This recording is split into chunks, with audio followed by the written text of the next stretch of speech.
Maareeyaha guud ee garoonka diyaaradaha Sayid Maxamed Cabdulle Xasan Abdullaahi Aadan Maxamuud Jagadoon oo maanta kulan la qaatay dhammaan howlwadeennada kala duwan ee garoonka diyaaradaha. Kulankan oo maareeyaha maanta la qaatay howlwadeennada ayaa ku daarnaa dardargelinta shaqada guud ee garoonka, isla xisaabtanka maamulka, ka jawaabista cabashooyinka iyo baahiyaha shacabka si loo helo adeeg hufan oo lagu qanco.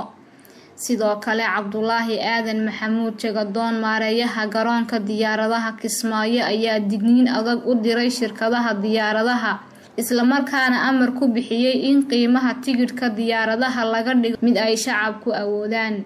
Markii uu soo ilaaday kulankan ayaa waxaa warbaahinta la hadlay maareeyaha guud ee garoonka diyaaradaha Sayid Maxamed Cabdulle Xasan ee magaalada Kismaayo, Cabdullaahi Aadan Maxamuud Jagadoon, isagoona si kooban u sharaxay qodobadii ka soo baxay kulankii uu maanta u qabtay howlwadeennada.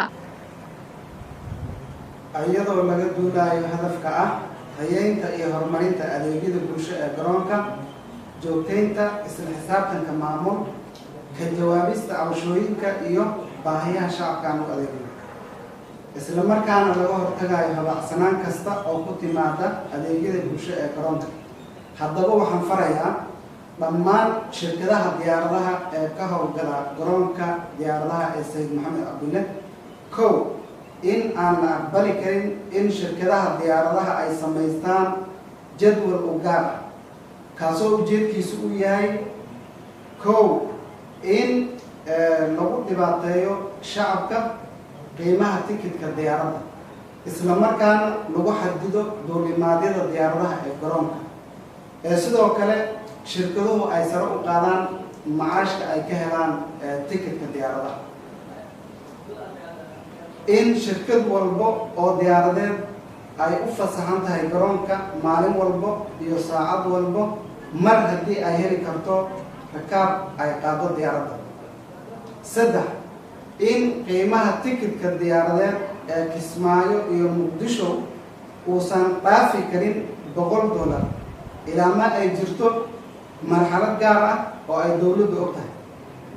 afar in qiimaha tikidhka diyaaradeed ee Dhobley iyo Kismaayo ama Kismaayo iyo Dhobley uusan dhaafi karin $80 ilaa ma ay jirto marxalad gaar ah oo isla markaana ay og tahay dowladdu.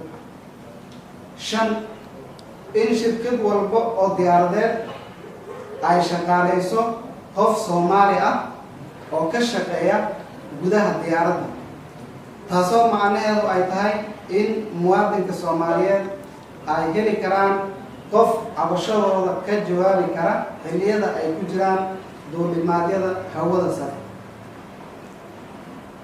lix in aan diyaaradda saari karin rakaab dheeri ah, taasoo macnaheedu ay tahay tusaale haddii diyaaraddu ay tahay 30 qaad in la saari karo 30 qof oo keli ah, oo aanan marna aqbali karin in diyaaradaha la saaro rakaab aan tankooda ahayn.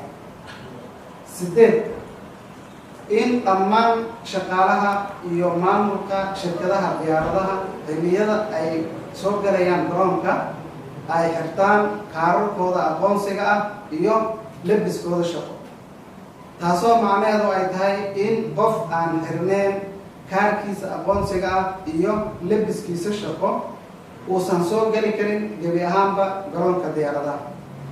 9 in shirkad walbo aan kala xisaabtami doono ilaalinta waqtiga duulimaadyada rikaabka, hirgelinta maamul wanaagga iyo daryeelka bulshada aan u adeegno. ugu dambeyn waxaan farayaa dhammaan mas-uuliyiinta amniga garoonka, waaxda operationka, waaxda maaliyadda, waaxda dabagalka iyo horumarinta adeega bulsho ee diyaaradaha in aad xaqiijisaan hirgelinta awaamirtan cusub laga bilaabo maalinta Talaadada ah, taariikhduna ay tahay 19 Abriil 2022. wabillahi tawfiiq. Raaxa Maxamed Cabdi, Raaxa Rays, Jubaland TV, magaalada Kismaayo.